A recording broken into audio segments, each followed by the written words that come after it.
Hey everyone, welcome back to our series of lightning talks on wildfires and wildfire management technology. I am privileged today to be joined by Matt Snider. Matt is a training specialist at the New Mexico Consortium. He is an experienced burn boss and has spent time managing controlled burns and controlled burn strategy in fire systems across the United States. And he's joining us today to describe the role of burn bosses in managing wildfires, the challenges they face, and explain why having the right list of trees in the place you're going to do the controlled burn is so important. Hi, Matt. Thanks for joining us. Hey, thanks for having me, John. It's a pleasure to be with you today. Well, I wanted to start off just giving people a sense of what it is that a burn boss does. How do they decide where they're going to burn, when they're going to burn there? What does planning a fire season look like for someone in that kind of a position? So there's a lot of factors that go into answering that particular question, John. But the most fundamental answer is it depends on what the objectives for any given site are. If the objective is to dispose of what foresters and some fire managers call activity fuels, that is logging debris, then it's a question of burning when the large coarse woody debris is dry enough to burn, but won't spot over a fire line.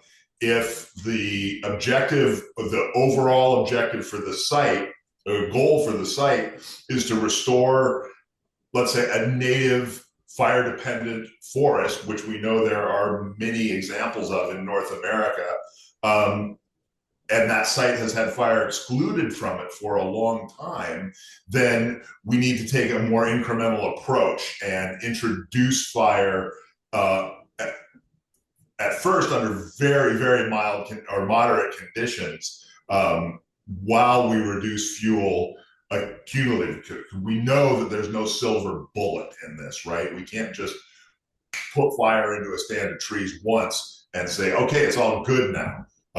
We need to think about fire more as a process rather than an event. And that's what fire managers that are working in fire dependent and fire prone ecosystems are trying to keep at top of mind. So, we're thinking about what time of year will we do the least amount of damage if our fires get warmer than we anticipate. When we'll do the most good if we have plants that are sensitive to fire either positively or negatively, then we'll target some of our entries to coordinate with those kind of events. There's some grasses in the southeast United States that will not they will absolutely not develop viable seed unless they're burnt during their growing phase. So if you want more wiregrass in the understory of your southern pine forest, you have got to be lighting your fires between April and, say, October.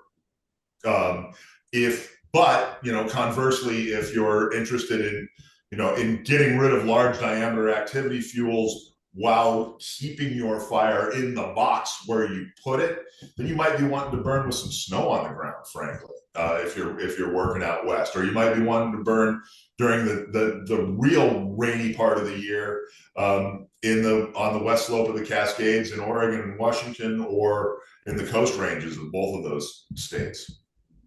I never would have guessed that you'd want to burn while there was snow on the ground. I just would have thought that fire wouldn't get going. It's a really favorable time to particularly dispose of piled activity fuels. We do that a lot. I can't tell you how many hours I've spent burning hand-built piles in the snow in Northern California or Southwest Utah. Wow. There was something that you said that I kind of wanted to ask a follow-up on because I think it will let you get really technical for a minute in a way that'll advantage our audiences. You mentioned that these large piles of fuel need to be at a stage of their decomposition in which they're not going to break the lines of the prescribed fire that you've laid out, but they are actually going to ignite. Like, what are the factors that make a pile of wood likely to burn in that sense? Well, what they've been exposed to since those piles have been constructed, right? We know that um, everything, every particle of fuel that we're dealing with in the wildland fire environment, from a blade of grass all the way up to a 4-ton log, is trying to reach equilibrium with its environment, right? And so large diameter fuels, things that are large, what we call 1,000-hour fuels, it takes 1,000 hours for that log to lose 65% of its moisture while it moves towards equilibrium with its environment. Now we know the environment that the environment is never static, right? The air mass around any particular particle of fuel is constantly changing.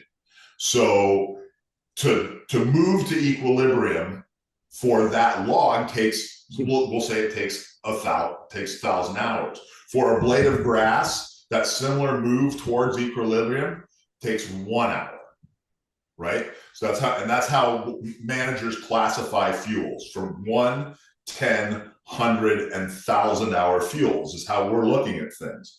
So they're losing moisture or gaining moisture depending on what's happening around that particle of fuel.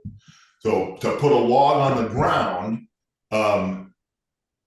it needs to dry out enough that it will support combustion, but not get so dry that it's going to burn down to a sterile ash pit. So a lot of it is, if we're dealing with activity fuels like that, problematic fuels that we're trying to dispose of, then we need to wait for a time period before we're going to be able to burn those fuels. And that's, going to be longer than, say, one that's going to be a season at least, a summer and then maybe into a winter, or maybe over winter and into a new spring or summer to dispose of that fuel. So you have this preliminary period where the burn boss is responsible for thinking through all the sites that they might want to burn and what the ideal conditions might be for burning in those places. And then you've got day of, where they're Yeah. responsible for putting fire on the ground and watching it spread and making decisions. What's going on in the heads of the burn bosses on those days? What risks are they attempting to mitigate? What are the factors and things that they're looking for on the ground?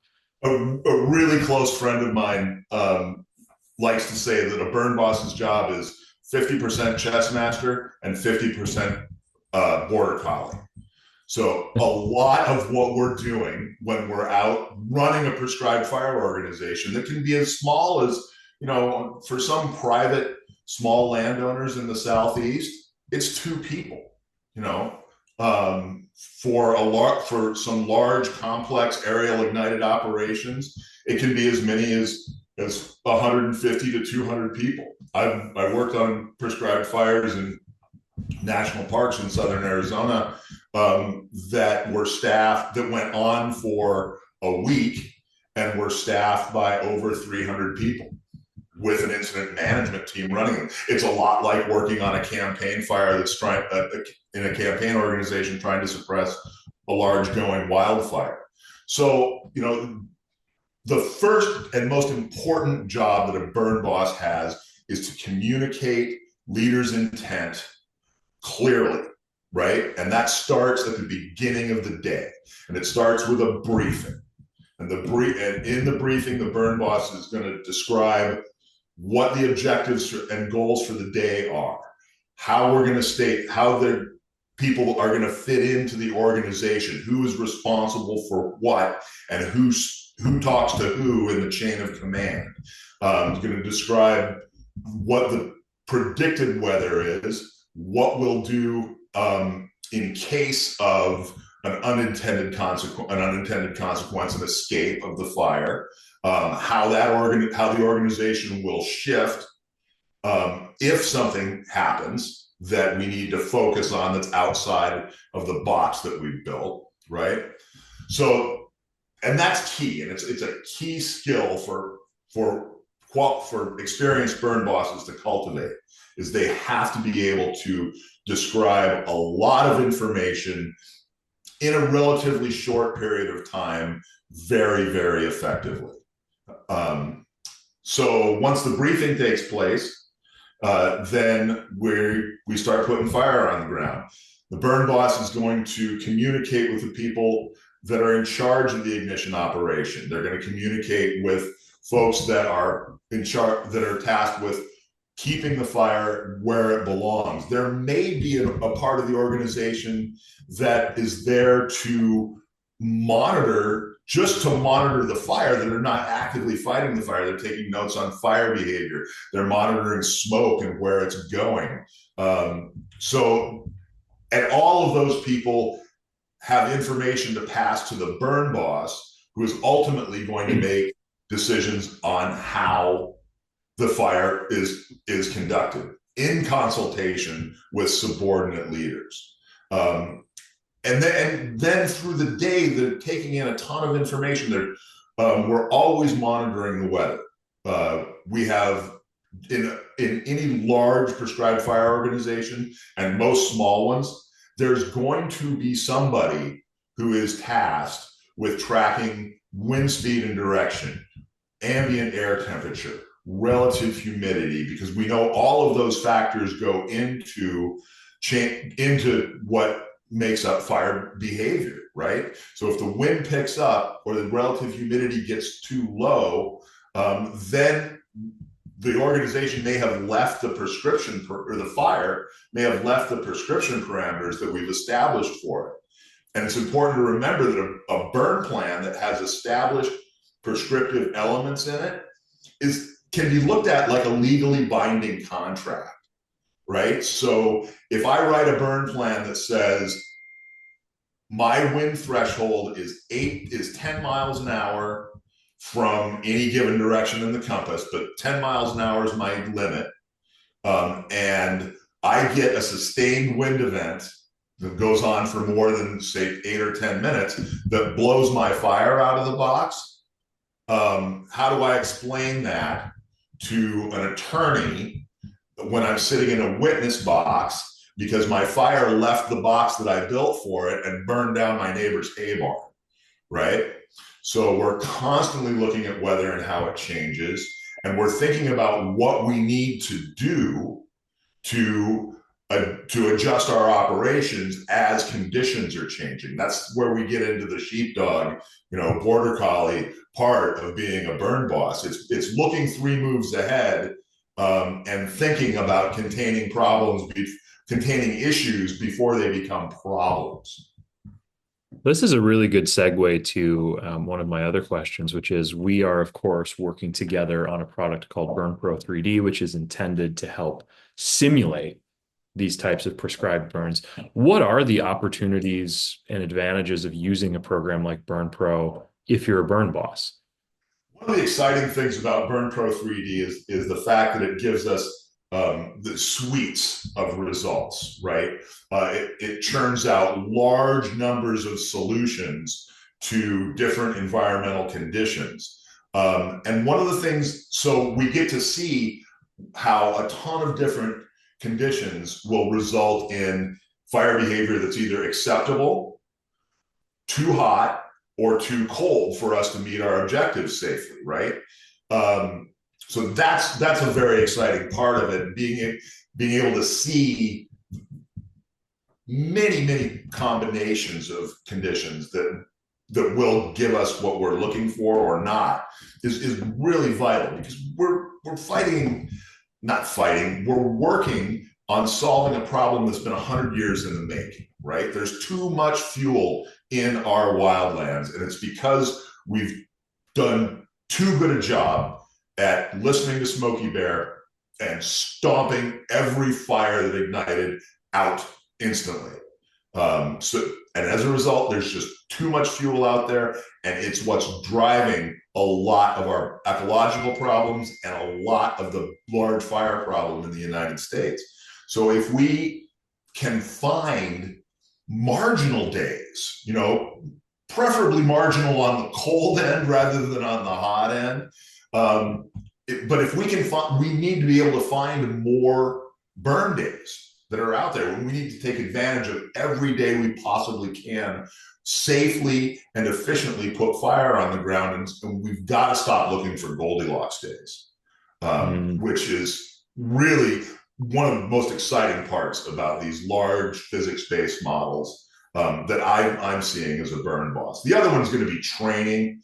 And when we start learning how to incorporate physics-based tools like Burn Pro 3D, we're going to be able to build virtual environments to drop burn bosses in with a headset and on a treadmill, and we are going to help people build speed to competence much faster, and hopefully a little more painlessly than a lot of us had to come up through as growing up burn bosses.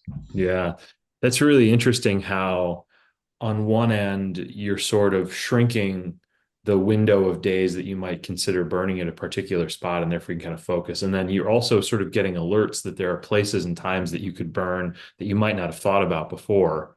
That's right. Yeah, that's absolutely right. And even, the thing that really does excite me is those sub-marginal days, the days that you might get up and look at your weather forecast and go, God, it's just going to be too wet today. But Burn Pro 3D tells me I can get, I may be able to get part of my objective accomplished today, if not all of it. So But if let's I can go get for some it. of it Yeah. done, I really need to do it, because we know that there's not enough burn days in the year, particularly in the West, Mm. where we're really confined to burning in the shoulder seasons for all kinds of reasons. Spring and fall are kind of it. Our workforce gets pretty tied up between, say, June and what now seems like we're fighting fire almost every year under Santa Ana conditions at Thanksgiving. We didn't have too much activity this year, but it happens a lot. Mhm.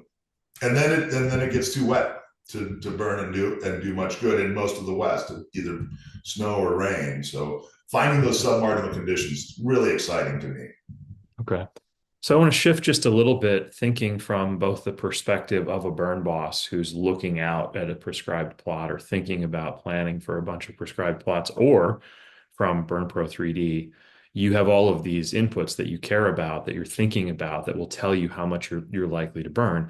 And what we're talking about in a lot of these talks has to do with vegetation modeling, and more specifically, building a list of trees that exists in this particular box you're hoping to burn.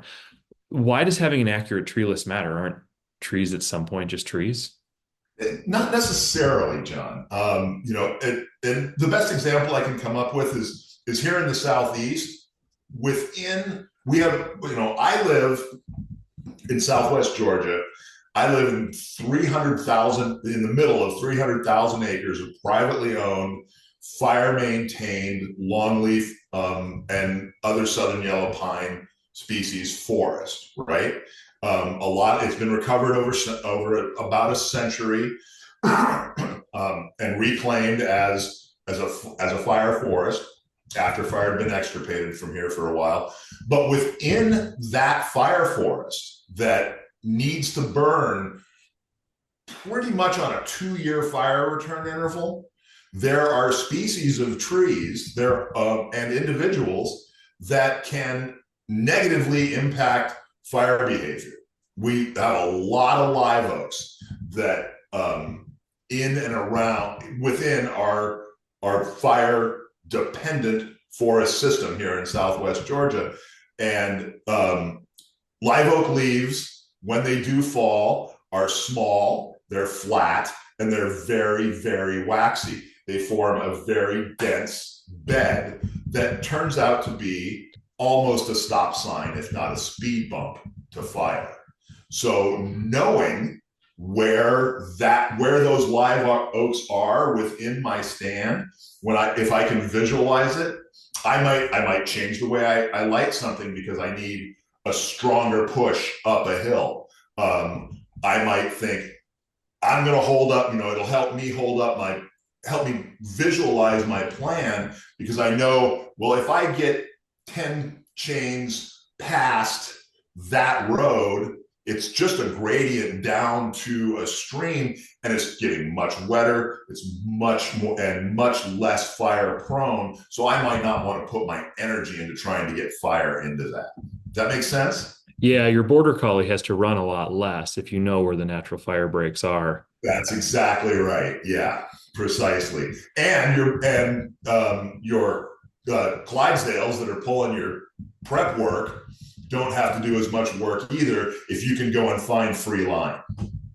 Interesting. Yeah, I think, in some of our other conversations, we've talked a little bit about how different circumference of trees, different species of trees will burn differently.